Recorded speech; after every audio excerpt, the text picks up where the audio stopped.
Clayton News Network. I'm your host, Owen Weiss, and we're back for episode 2. Our first story tonight happened a little bit ago on October 3rd, 2025 at 1:30 about p.m. Central Daylight Time. So, as many of you know, a car drove through Barnes & Noble on the 3rd. 2 people were injured, 1 person died. The car drove through the window to the right of the entrance of the door.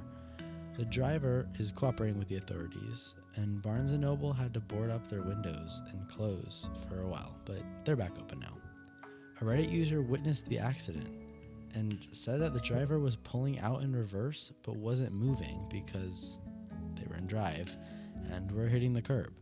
So they gave it more gas when it launched forward into the bookstore. It is asked that anyone with any details about this tragic accident contact the Ladue Police Department at 314-737-4600. The identities of those involved have not yet been released. We at Clayton News Network wish injured a speedy recovery and send our condolences to the family who lost one of their own. Another top story tonight happened for us on September 30th at around 11:01 p.m. Central Daylight Time, but technically happened at 12:01 because that's the time in Washington, D.C. when it happened. So, as many of you know, the government shutdown happened. And I'm sure many people have questions like, what is a government shutdown? How and when did it start? Are they something to worry about? And what happens during one? Well, I'm here to answer all your questions. So, starting with number 1, what is a government shutdown? Well, it occurs when Congress fails to pass or the president refuses to sign a spending bill to fund the federal government's operations. This results in a funding gap that can cause several governmental functions to be temporarily disrupted. Now, when did it start? So, the 2025 U.S. government shutdown began at 11:01 p.m. Central Standard Time on Tuesday, September 30th. And how did it start? Well, it was the result of a disagreement on government spending and health insurance. Are they something to worry about? That is a great question, and not really. At least, not yet. As it continues on, it may get worse, but as of right now, it's not going to really impact you directly. Mostly just federal jobs. You might notice some delays at the airport, though. And what happens during one?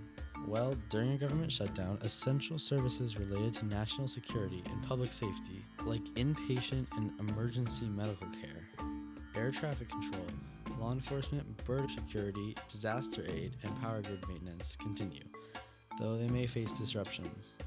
But then there are also some less important jobs that may be defunded temporarily or just not happen. Finally, our last story for tonight is all 48 hostages from Gaza were released on October 8th, 2025. That is a truly amazing thing, and it is amazing to see all their families be reunited, and it really is just awesome. And also, totally new note, how are some ways you can stay safe this Halloween? Because it's a common concern about, like, am I going to be attacked while I'm out trick-or-treating with my 2-year-old cousin or something? Yeah, I don't know. That really depends on what you're doing. But here are some ways you can try to stay a little extra safe. So number 1, travel in groups. Strength in numbers. Who's going to kidnap 10 random teenagers? I don't know, but that's probably not the smartest person ever.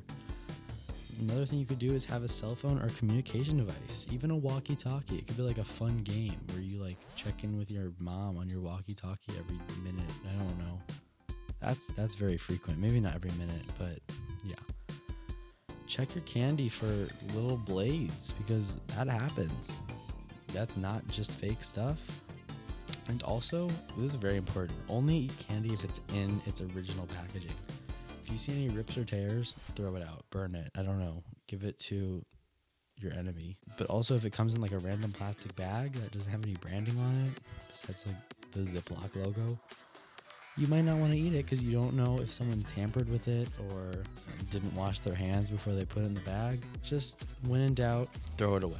Only go to houses with the porch lights on. This is a very common one. I feel like this is like the number one Halloween rule. Like if their porch lights are not on and they don't have any Halloween decorations, then stay away. They do not want you there. If you do find yourself there, then it's too late. You're done. I'm kidding. Just, I don't know. Don't do that. But yeah, number one rule is don't go to houses that don't have lights on. And the number one trick is the more decorations a house has, the better the candy. If you want those king-sized candy bars, go to that one house that always has like 800 blow-ups in their front yard. They have the best candy, 100% guaranteed. If you feel in danger, like if you went to a house that has all of its lights off, or you find a blade in your candy, call an adult. But if things escalate, like if you get kidnapped, call 911. That's a pretty unspoken rule of thumb that you should just know. Like, if something bad's happening and you're getting kidnapped, call 911. Or if you see something bad happening and it's not even happening to you, call 911. Unless it's like not bad. Like if someone took a bowl of candy from the please take one bowl, you don't have to call 911 for that. But yeah, don't go to that house because they won't have candy anymore. Also, be a respectful and courteous person and don't take more than one when it says please take one. Even as tempting as it may be, just do everyone a solid and don't. That is pretty much it for Clayton News Network today. So do not forget to leave a comment on your favorite type of candy, because mine's Twix personally, but apparently people like Twizzlers. Like, that's just red plastic. That's basically it. So yeah, leave a comment of your favorite candy. Give us a 5-star rating. Make sure to follow Clayton News Network. And yeah, have a great week, you guys. Bye.